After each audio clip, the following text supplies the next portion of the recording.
Hello guys, आज हम 6th class geography NCERT का चैप्टर नंबर 7 हमारा देश भारत को पढ़ने वाले हैं। तो चलिए शुरू करते हैं। भारत एक बहुत बड़े भौगोलिक विस्तार वाला देश है। जैसा कि हम जानते हैं, जो हमारा भारत देश है इसका जो भौगोलिक विस्तार है वो काफ़ी बड़ा है और इसके उत्तर में हिमालय ऊंचे शिखरों से घिरा हुआ है और पश्चिम में अरब सागर है, पूरब में बंगाल की खाड़ी है और दक्षिण में हिंद महासागर है, जिसे प्रायद्वीप भारत के तटों पर लहराते हैं। ये सारे जो अरब सागर, पश्चिम बंगाल की खाड़ी और हिंद महासागर हैं, ये प्रायद्वीप भारत के तटों पर लहराते हैं। अब देखें आप, जैसे क्या हमारा ये भारत है, इधर को जब पूरब की बात करें, इधर पश्चिम, उत्तर और इधर हम दक्षिण की बात करें, तो जैसे हम जानते हैं, जैसे इस तरीके से हमारा ये जो भी भारत का मानचित्र बनता है, इसमें जो इधर की साइड का जो क्षेत्र है वहाँ पर बंगाल की खाड़ी है, यानी पूर्व की तरफ क्या है, बंगाल की खाड़ी है। पश्चिम की तरफ जैसे हम जानते हैं, इधर की तरफ जो है वो अरब सागर है। उत्तर की तरफ जैसे हम जानते हैं, यहाँ पर हिमालय है और नीचे की तरफ यहाँ पर वो है हिंद महासागर। ठीक है। अब क्योंकि जो पूर्व, पश्चिम और ये दक्षिण वाला भाग है, ये वाला, ये प्रायद्वीप भारत कहलाता है। क्योंकि प्रायद्वीप शब्द का जो मतलब होता है वो जब जो वह स्थान जो तीन तरफ से पानी से घिरा हुआ होता है, जल से घिरा हुआ होता है, क्योंकि ये तीन तरफ से पानी से घिरा हुआ है, इसी वजह से इसको प्रायद्वीप भारत कहा जाता है। ठीक है। फिर उसके बाद भारत का जो क्षेत्रफल है वो लगभग 32.8 लाख वर्ग किलोमीटर है। उत्तर में कश्मीर से लेकर दक्षिण से कन्याकुमारी तक इसका विस्तार जो है वो 3200 किलोमीटर और पूरब से अरुणाचल प्रदेश से लेकर पश्चिम में कच्छ तक इसका विस्तार जो है वो 2900 किलोमीटर तक है। यानी कि अगर हम बात करें इधर की, जो पूरब से पश्चिम की तरफ यहाँ का जो पूरा क्षेत्रफल है, यहाँ से यहाँ तक का जो इसकी लंबाई है या क्षेत्रफल की इसकी बात करें तो वो है 3200 किलोमीटर। और इधर से इधर की अगर हम बात करें तो ये वाला जो एरिया है, इसकी जो लंबाई है वो है 2900 किलोमीटर। ठीक है। फिर उसके बाद जो हमारा भारत है उसमें ऊंचे ऊंचे पर्वत हैं। भारतीय मरुस्थल, मैदान, उत्तरी मैदान, असमान पठार, सतह तटीय भाग एवं द्वीप समूह स्थल रूपों की विभिन्नता को दर्शाते हैं। यानी कि हमारा जो भारत देश है उसमें ऊंचे ऊंचे पर्वत हैं, मरुस्थल हैं, उत्तरी मैदान हैं और असमान पठारों की सतह हैं, तटीय भाग हैं, द्वीप समूह हैं, द्वीप समूह के स्थल रूप हैं। ये सारी विभिन्नताएं जो हैं हमारे देश में को देखने को मिलती हैं। और हमारे देश का जो जलवायु है, जलवायु वनस्पति और वन्य जीवों के साथ साथ भाषा एवं संस्कृति में भी बहुत भिन्नता पाई जाती है। लेकिन इन सारी भिन्नताओं के बावजूद भी जो हमारा देश है उसमें एकता है, जो हम ये दिखाता है कि जो हमारी परंपराओं, ये सारी चीज़ें जो हैं वो हमारी परंपराओं को दिखाती हैं। यही कारण है कि हम एक राष्ट्र में बंधे हुए हैं। वर्ष 2011 में अब तक भारत की आबादी 2011 से अब तक भारत की आबादी 120 करोड़ से अधिक हो चुकी है। यह चीन के बाद विश्व का दूसरा सबसे अधिक जनसंख्या वाला देश है। हमारा जो भारत देश है वो जनसंख्या में दूसरे नंबर पर आता है।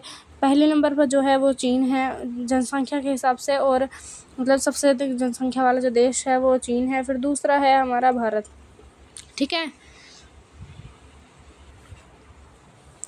हाँ, तो अब आगे हम देखते हैं इसकी स्थिति को। जो हमारा भारत है इसकी स्थिति, भारत उत्तरी गोलार्ध में स्थित है।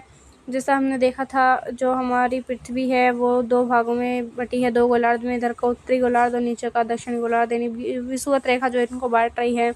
अब हमारा जो भारत देश है वो उत्तरी गोलार्ध में है, यानी कि इधर की तरफ है। अब ये जो है वो कर्क रेखा 23:30 उत्तर में स्थित है। जो हमारा जो कर्क रेखा है वो 23:30 अंश पर स्थित है। देश के लगभग मध्य भाग से होकर के गुजरती है। जो कर्क रेखा है वो लगभग मध्य भाग से होकर के गुजरती है भारत के। ठीक है। यानी कि हमारा जो भारत देश है उसके लगभग कर्क रेखा जो है लगभग मध्य से होकर के गुजरती है। दक्षिण से उत्तर की ओर भारत की मुख्य भूमि का विस्तार 8 डिग्री 4 मिनट उत्तर तथा 37 अंश 6 मिनट उत्तर है। अक्षांशों के बीच है, यानी कि जो भारत की मुख्य भूमि का जो विस्तार है 8 अंश 4 मिनट उत्तर तथा 37 अंश 6 मिनट उत्तर अक्षांशों के बीच है। यानी कि ये जो अक्षांश हैं, मतलब ये जैसे पृथ्वी है हमारी, जैसे इस पर अक्षांश है तो 0 डिग्री विषुवत का हो गया। अब जब जहाँ पर 8 अंश होगा, 8 अंश से लेकर के जहाँ तक 37 अंश होगा, उसके बीच में हमारा भारत मौजूद है। यानी कि 8 डिग्री 4 मिनट उत्तर से लेकर के, यानी यहाँ से लेकर के, मतलब सपोज़ करो यहाँ पर 8 अंश 4 मिनट है, तो यहाँ से लेकर के और ऊपर मान लो यहाँ पर 37, हालांकि इतना होगा नहीं, मतलब मान लीजिए कि यहाँ पर 37 अंश 6 मिनट उत्तर में है, तो यहाँ का जो भाग है ये वाला, तो ये कहलाएगा यहाँ का, मतलब इतने भाग में यहाँ से यहाँ तक के बीच के भाग में जो है हमारा भारत मौजूद है। ठीक है। और पश्चिम से लेकर के पूर्व तक भारत का विस्तार 68 अंश 7 मिनट पूर्व तथा 97 अंश 25 मिनट पूर्व देशांतरों के बीच है। यानी कि जो हमारा भारत है, वो जो हमारी पृथ्वी है, इसके जो क्योंकि देशांतरों में बटी हुई है इस तरीके से, तो जो जहाँ से 68, मान लीजिए यहाँ से 68 अंश शुरू हो रहा है, 68 अंश 7 मिनट पूर्व यहाँ से शुरू होता है, और 97 अंश 25 मिनट पूर्व देशांतर के बीच है। हाँ, मान लीजिए यहाँ से ये वाला जो यहाँ से जो है 68, यहाँ पर जो होगा 68 होगा, और इधर की तरफ जो होगा वो 97 अंश 25 मिनट पूर्व होगा। तो यहाँ से यहाँ तक का जो भाग है, लगभग बता रहे हैं, लगभग जो है वो यहाँ से यहाँ तक का जो भाग है वो मतलब यहाँ तक के बीच के भाग में हमारा जो भारत है वो मौजूद है। अगर हम विश्व को पूर्वी एवं पश्चिमी गोलार्ध में बांटते हैं तो भारत की स्थिति किस गोलार्ध में होगी, ये पूछा है। जैसे कि हमारी पृथ्वी है, अगर हम विश्व को 2 गोलार्धों में बांट दें, पूर्व और पश्चिम में, तो इस तरीके से नहीं, जो हमारा भारत है ये इस तरीके से, अगर हम इसको 2 गोलार्ध में बांट दें, पूर्वी और पश्चिमी गोलार्ध, तो हमारा भारत किधर होगा? तो हमारा भारत जो है वो इधर की तरफ है, पूर्वी गोलार्ध, क्योंकि इधर की तरफ जो है वो पूर्वी है और इधर की तरफ जो है पश्चिमी, तो हमारा जो भारत है वो पूर्वी गोलार्ध में स्थित है। ठीक है, इसका आंसर होगा। अब बहुत बड़े देशांतरीय विस्तार लगभग 29 अंश के कारण यहाँ के 2 छोर पर स्थित स्थानों के स्थानीय समय में बहुत अधिक अंतर हो सकता था। इस तरह की दूरी पर स्थित 2 स्थानों के बीच समय का अंतर लगभग 2 घंटे का होगा। जैसा कि आपने पहले पढ़ा है कि प्रत्येक 1 अंश देशांतर के लिए स्थानीय समय में 4 मिनट का अंतर होता है। पश्चिम में गुजरात की अपेक्षा पूर्व के अरुणाचल प्रदेश में सूर्योदय लगभग 2 घंटे पहले होता है। ठीक है, यानी कि जो हमारा भारत देश है ये इस तरीके से यहाँ पर इसका जो मतलब इधर की तरफ जो अरुणाचल प्रदेश होगा, यहाँ पर अरुणाचल प्रदेश होगा, और इधर की तरफ पश्चिम में यहाँ की तरफ ये है गुजरात, ये वाला जो भाग है ये गुजरात होगा। तो यहाँ से यहाँ तक के जो बीच का समय है, यानी कि यहाँ पर 2 घंटे पहले सूरज निकल आता है और यहाँ पर 2 घंटे बाद में सूरज निकलता है, यानी कि यहाँ से और यहाँ के जो भी समय का अंतराल है वो 2 घंटे का है। ठीक है, अब आप पहले पढ़ चुके हैं कि 82 अंश 30 मिनट पूर्व देशांतर के स्थानीय समय को भारत का मानक समय क्यों माना गया है। इस याम्योत्तर को भारत का मानक याम्योत्तर भी कहा जाता है। यानी कि ये जो याम्योत्तर है 82 अंश 30 मिनट पूर्व, इस याम्योत्तर को भारत का मानक याम्योत्तर भी कहा जाता है, क्योंकि इसी को भारत में माना जाता है इस वजह से। और फिर है भारत के पड़ोसी देश। हाँ, भारत के पड़ोसी देश 7 देशों की स्थलीय सीमाएं इसकी सीमाओं से जुड़ी हुई हैं। जो हमारा भारत देश है उसके साथ 7 देशों की जो सीमाएं हैं वो जुड़ती हैं, और वो जो देशों के नाम हैं वो हैं, यहाँ पर आप इधर मानचित्र में भी देख सकते हैं, ये इस तरीके से, ठीक है। यहाँ देखिए ये जो है हमारा भारत देश है, यहाँ पर इधर की तरफ नेपाल, भूटान, श्रीलंका, पाकिस्तान, अफ़गानिस्तान और फिर नीचे की तरफ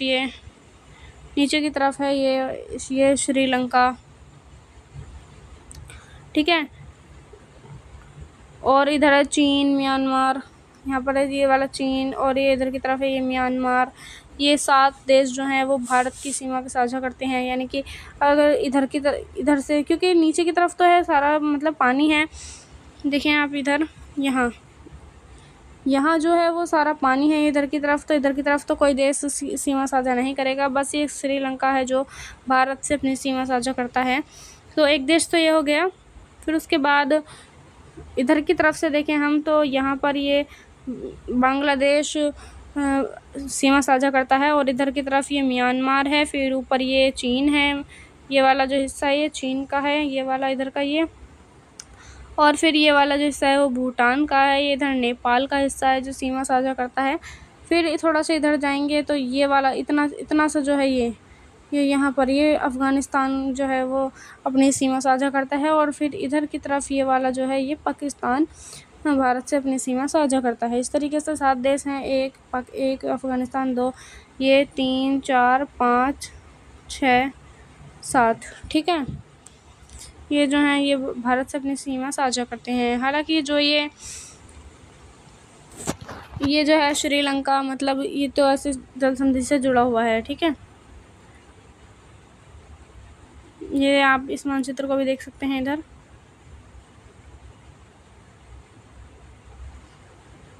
फिर उसके बाद आता है फिर इनमें से कौन कौन से देश जिनकी सीमाएं समुद्र से नहीं जुड़ी हैं। दक्षिण में समुद्र में स्थित 2 द्वीप श्रीलंका तथा मालदीव हमारे पड़ोसी हैं। पाक जल संधि भारत को श्रीलंका से अलग करती है। अब इनमें से कौन कौन से जो देश हैं वो समुद्र से नहीं जुड़े हुए हैं, आप इस मानचित्र में देख करके बता सकते हैं। ये देखें समुद्र से कौन कौन जुड़ा हुआ है। इधर बांग्लादेश भी इधर समुद्र से जुड़ा हुआ है, म्यांमार भी है, हमारा भारत देश भी है, इधर पाकिस्तान भी है।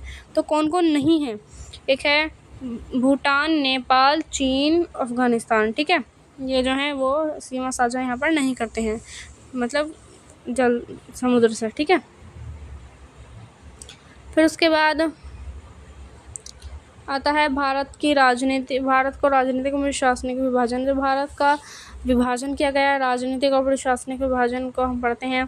भारत एक विशाल देश है, जैसा हम जानते हैं ये काफ़ी विशाल देश है, और इसमें मतलब काफ़ी बड़ा होने के कारण एक साथ तो इसमें प्रशासन करना काफ़ी मुश्किल है, शायद असंभव, यानी कि असंभव तो नहीं कहेंगे लेकिन काफ़ी मुश्किल है भारत के अंदर एक साथ प्रशासन करना। इसीलिए इसको मतलब काफ़ी भागों में बांट करके तब इसका विभाजन करके तभी मतलब आसानी से जो है वो प्रशासन इस पर किया जा सकता है। तो इस प्रशासन करने के लिए जो भारत देश है उसको 29 राज्यों और 7 केंद्र शासित प्रदेशों में बांटा गया है। और ये जो बांटा गया है वो भाषा के आधार पर बांटा गया है। भारत को 2 जून 2014 को तेलंगाना भारत का 29वां राज्य बना था। यह पहले आंध्र प्रदेश का भाग हुआ करता था। यानी कि आप देख सकते हैं मतलब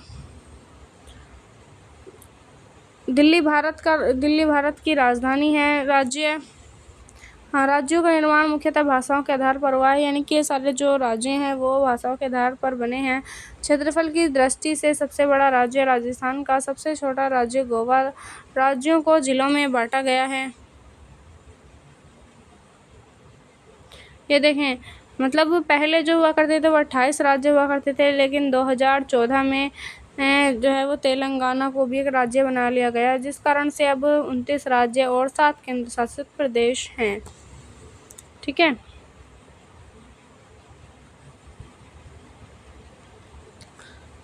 फिर उसके बाद जो हमारा जो दिल्ली है भारत की राजधानी है, जैसा हम जानते हैं। राज्यों का निर्माण मुख्यतः भाषाओं के आधार पर हुआ है। क्षेत्रफल की दृष्टि से सबसे बड़ा जो राज्य है वो राजस्थान, तो सबसे छोटा राज्य गोवा है। और इन राज्यों को फिर ज़िलों में बाँटा जाता है और फिर ज़िलों से मतलब इस तरीके से प्रशासन इस पर किया जाता है। भौतिक विभाजन, अगर मैं भारत के भौतिक विभाजन की बात करूँ तो भारत में जो पाई जाने वाली भौतिक आकृतियाँ हैं विभिन्न प्रकार की हैं, जैसे पर्वत, पठार, मैदान, तट और द्वीप समूह। ये सभी क्या हैं? ये हैं विभिन्न मतलब भौतिक आकृतियाँ, यानी कि ये सारी चीज़ें जो हैं वो भारत के अंदर पाई जाती हैं। बर्फ़ में उत्तर में बर्फ़ से ढका हिमालय संतरी का कार्य करता है। अब हिमालय का मतलब क्या है? हिम प्लस जो हिमालय है वो दो शब्दों से मिलकर बना है, हिम प्लस आलय। हिम का मतलब होता है बर्फ़ और आलय का मतलब होता है घर। ठीक है।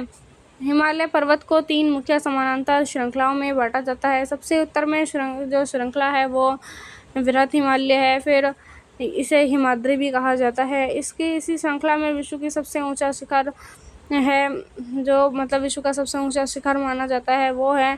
फिर इसके मध्य हिमालय और हिमाचल जिसको कहा जाता है हिमाद्री के दक्षिण में स्थित है। यह बहुत से लोकप्रिय पहाड़ी स्थान यहाँ स्थित हैं।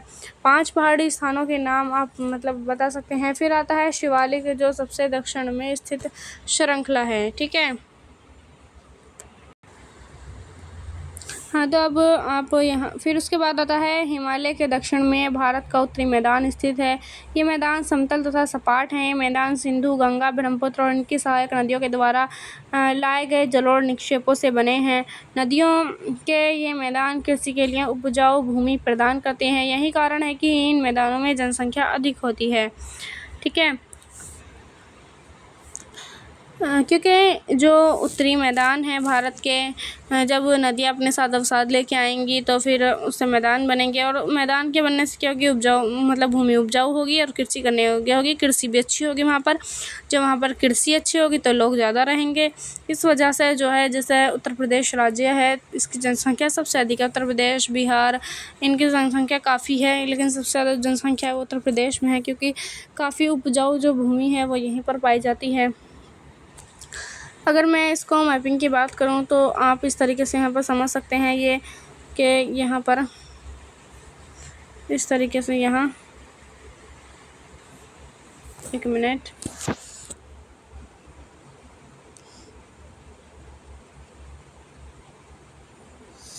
इस तरीके से यहाँ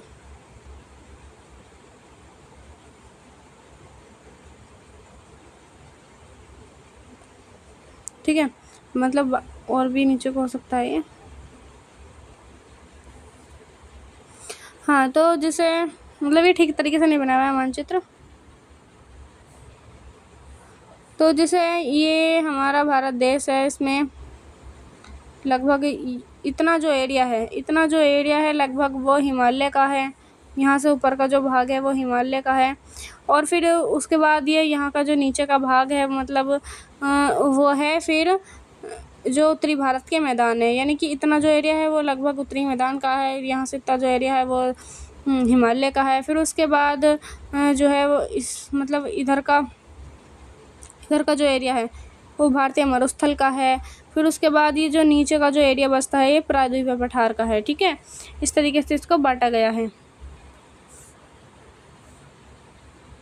ये देखें आप यहाँ पर भी इसके बाद देख सकते हैं, मतलब वो हिमालय हो गया, फिर उसके बाद उत्तरी भारत का उत्तरी मैदान, फिर भारतीय मरुस्थल, फिर प्रायद्वीपीय पठार। ठीक है, इस तरीके से। अब हाँ, फिर उसके बाद ये वाला जो एरिया है वो तटीय मैदान कहलाता है। ये वाला जो एरिया है मतलब साइडों का जो एरिया है इधर का नीचे का, वो तटीय मैदान कहलाता है। अब भारत के पश्चिम में भारतीय मरुस्थल स्थित है। यह है शुष्क, गर्म तथा रेतीला स्थान है, यानी कि ये वाला जो एरिया है, ये इधर का जो एरिया है, ये यहाँ पर भारतीय मरुस्थल स्थित है, जो कि मतलब काफ़ी रेतीला है, शुष्क है, मतलब एकदम सूखा हुआ है। वहाँ पर पानी की कमी होती है और ये रेतीला है, और यहाँ वनस्पति की मात्रा बहुत कम होती है, और यहाँ पर इस वजह से जनसंख्या भी कम होती है। उत्तरी मैदान के दक्षिण में प्रायद्वीपीय पठार स्थित है। इसकी यानी कि जहाँ तक हमने वो पढ़ लिए थे अभी उत्तरी मैदान, फिर उसके जो नीचे का भाग है, नहीं दक्षिण का मतलब नीचे का जो भाग है वो प्रायद्वीपीय पठार है। इसकी आकृति त्रिभुजाकार है, ये इस तरीके से ये त्रिभुजाकार है। अब हाँ, ये इसका धरातल काफ़ी ऊंचा नीचा है। इस क्षेत्र में बहुत सी पहाड़ी श्रृंखलाएं तथा घाटियां स्थित हैं। इसके उत्तर पश्चिम में अरावली पर्वत स्थित है, यानी कि उत्तर पश्चिम में, यानी कि इधर की तरफ जो है वो यहाँ की तरफ लगभग यहाँ जो है वो अरावली पहाड़ियाँ स्थित हैं। अरावली पर्वत की जो श्रृंखलाएँ हैं वो स्थित हैं, जो विश्व की सबसे पुरानी श्रृंखलाओं में मानी जाती हैं। अब आप देखें यहाँ पर एक वर्ड आया उत्तर पश्चिम। उत्तर पश्चिम क्या होता है? जैसे मान लीजिए ये इस तरीके से दिशा निर्धारण होता है, यहाँ पर पूरब, ये पश्चिम, ये उत्तर यहाँ पर, और ये दक्षिण। ठीक है, एक मिनट, ये इधर पूरब मान लीजिए, ये पश्चिम, ये उत्तर, ये दक्षिण। अब ये वाला जो क्षेत्र आएगा, देखें, मतलब इधर तो पूरब हो गया, इधर पश्चिम हो गया, इधर उत्तर हो गया ऊपर की तरफ, और नीचे की तरफ ये दक्षिण हो गया। लेकिन जो है इसके इन दोनों के बीच का क्षेत्र होगा वो उत्तर पश्चिम कहलाएगा। यहाँ पर उत्तर भी है, उधर पश्चिम भी है, तो ये क्या कहलाएगा? उत्तर पश्चिम कहलाएगा। ठीक है, वो सॉरी उत्तर पूर्वी, क्योंकि यहाँ पर उत्तरी भाग है और यहाँ पर पूर्वी भाग है, तो यहाँ ये क्या कहलाएगा? उत्तर पूर्वी भाग। ठीक है, अब इधर का जो भाग है यहाँ पर पश्चिम भी है उत्तर भी है, तो यहाँ पर ये वाला जो भाग है उत्तर पश्चिमी कहलाएगा। ठीक है, और यहाँ पर जो भाग है ये वाला पश्चिम दक्षिण, ये दक्षिण पश्चिमी भाग, दक्षिण पश्चिमी इसको भाग कहते हैं, दक्षिण पश्चिमी, ये दक्षिण पश्चिमी भाग कहलाएगा। और ये इधर वाला जो क्षेत्र है, क्योंकि यहाँ पर दक्षिण और पूर्व दोनों आते हैं, तो ये वाला जो क्षेत्र है वो कहलाएगा दक्षिण पूर्वी भाग। दक्षिण पूर्वी भाग, ये पूर्व दक्षिण इस तरीके से आप कर सकते हैं। ज़्यादातर जो लिखा हुआ है दक्षिण पूर्वी, इधर उत्तर पूर्वी, इधर उत्तर पश्चिमी, इधर दक्षिण पूर्वी, इस तरीके से लिखा हुआ है। ठीक है,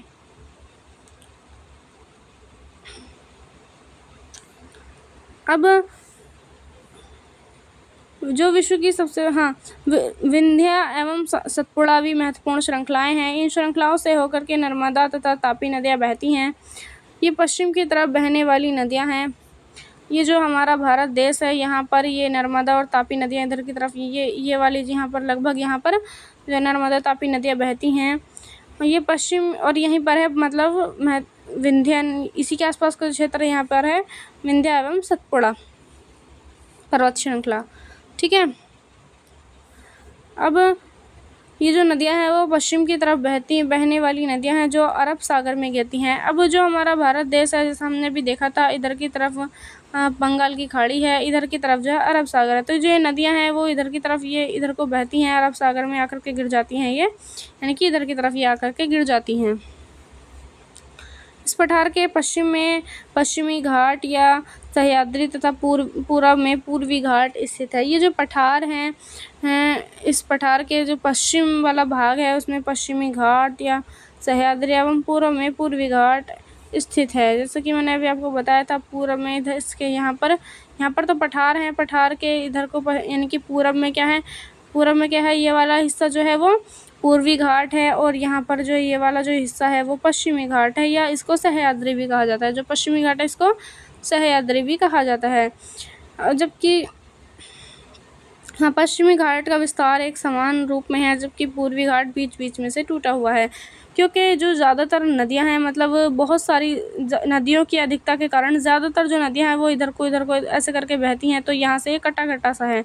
लेकिन इधर को एक दो ही नदियां हैं, मतलब ज़्यादा नदियाँ इधर की तरफ नहीं है, इसी वजह से ये यहाँ पर जो है वो एक समान है और इधर से टूटा हुआ है।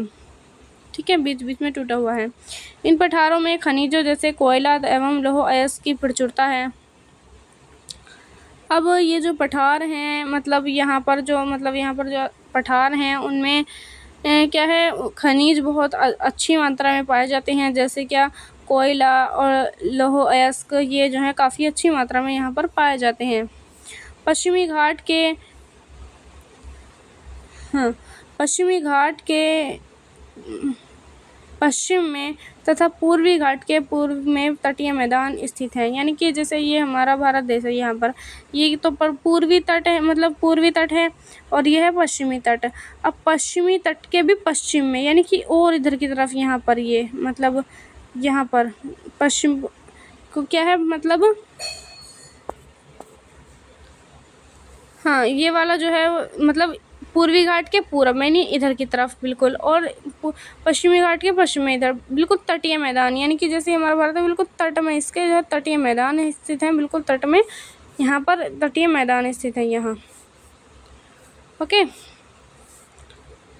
पूर्वी तटीय मैदान अपेक्षाकृत चौड़े होते हैं। जो पूर्वी तटीय मैदान है वो चौड़े हैं, जो ये जैसे ये है इधर का जो मतलब ये वाले जो मैदान है वो चौड़े हैं। वहाँ पूर्व की ओर बहने वाली कई नदियाँ हैं, महानदी, गोदावरी, कृष्णा तथा कावेरी बंगाल की खाड़ी में गिरती हैं। ये नदियाँ अपने मुहाने पर उपजाऊ डेल्टा का बनाती हैं। यानी कि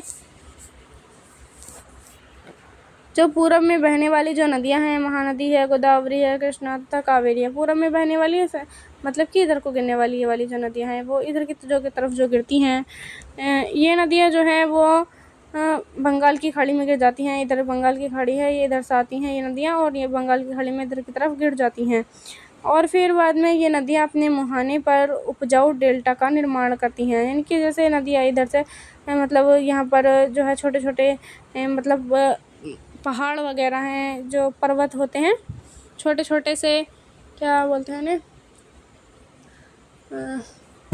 हाँ मतलब पठार वगैरह। तो यहाँ से जब नदियाँ आती हैं तो क्योंकि नदियों की खासियत होती है, जब वो नदियाँ ऊपर से बह कर के आती हैं तो अपने साथ अवसाद लेकर के आती हैं। जब वो अवसाद लेकर के आती हैं तो फिर उसको एक जगह इकट्ठा कर देती हैं, जिससे क्या होता है कि वहाँ पर डेल्टा एक जगह जमीन जब मतलब एक जगह जब बहुत सारी मिट्टी वगैरह इकट्ठी हो जाती है, अवसाद इकट्ठा हो जाता है, तो वहाँ की जो ज़मीन है वो थोड़ी थोड़ी उठने लग जाती है, जिससे क्या हो जाता है उपजाऊ डेल्टा का निर्माण हो जाता है। बंगाल की खाड़ी में गंगा मतलब ऐसे करके छोटे छोटे से जो हैं वो डेल्टा का बन जाते हैं।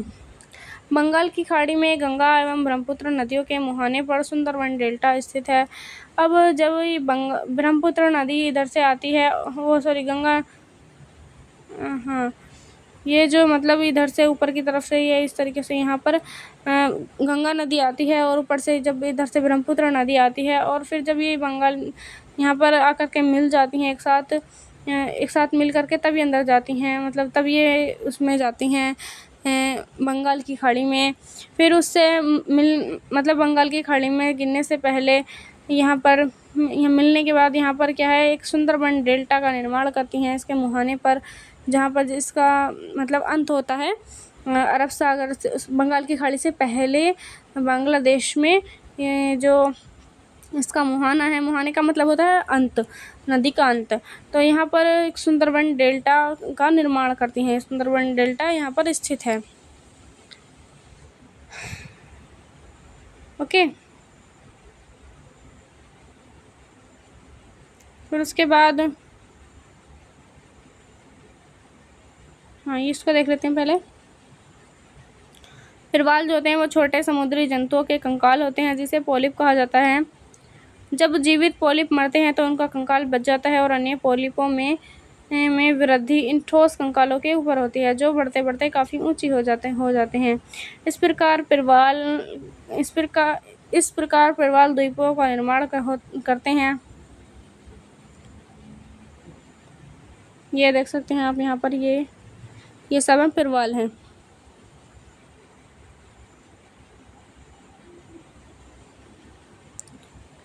हाँ, भारत में 2 द्वीप समूह भी हैं। लक्षद्वीप द्वीप समूह अरब सागर में स्थित है, और ये केरल के तट से कुछ दूर स्थित पिरवाल द्वीप है। फिर अंडमान निकोबार, जैसे हमारा भारत देश है, इधर की तरफ मतलब एक इधर की तरफ छोटा सा और इधर की तरफ मतलब ये सारा जो भारत का हिस्सा है उसमें मतलब सागर में, तो यहाँ पर लक्षद्वीप अंडमान निकोबार हैं। और ये जो है वो भारत से दक्षिण पूर्व दिशा में बंगाल की खाड़ी में स्थित हैं। और मतलब 2004 में एक सुनामी आई थी, जिस वजह से जो ये द्वीप है वो काफ़ी प्रभावित हुए, वहाँ के लोगों को काफ़ी ज़्यादा नुकसान हुआ था। समाचार पत्रों तथा लोगों से बातचीत के ज़रिए जानकारी प्राप्त आप कर सकते हैं। जब सुनामी भारतीय तट से टकराई थी तो किस प्रकार लोगों ने अलग अलग तरीके से इस चुनौती का सामना किया था। सुनामी एक विशाल सागरीय तरंग है। जो सुनामी होती क्या है, सुनामी जो है वो एक विशाल सागरीय तरंग है जो समुद्र तल पर भूकंप के कारण उत्पन्न होती है। यानी कि अगर जो समुद्र तल होते हैं वहाँ पर अगर भूकंप आ जाता है तो फिर वो सुनामी का रूप ले लेता है। इस तरीके से सुनामी बनती है और काफ़ी लोगों का नुकसान इससे हो जाता है। अगर वहाँ पर लोग रहते हैं तो काफ़ी लोगों का इससे नुकसान हो जाता है। अब एक जो है कुछ लाइनें लिखी हुई हैं इस सुनामी में, जब लोग डूब रहे थे तो उसके लिए काफ़ी मतलब एक पोयम लिखी हुई है, एक कहानी सी लिखी हुई है, उसको पढ़ते हैं। एक सवेरे पड़ी मनुष्य पर जल जले की काली छाया, सुनामी दानवी ने अपना प्रलयंकारी कहर ढाया। समुद्र में उठा आलोड़न, मीलों दूर फैला साया, प्रकृति के विनाश ने मानव को अपना ग्रास बनाया।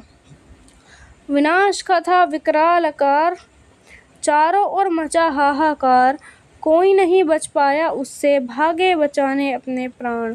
हिंद महासागर था रक्षक, अब बना हमारा भक्षक, सर्वत्र निकल गया मानव को करके अस्तित्व नष्ट।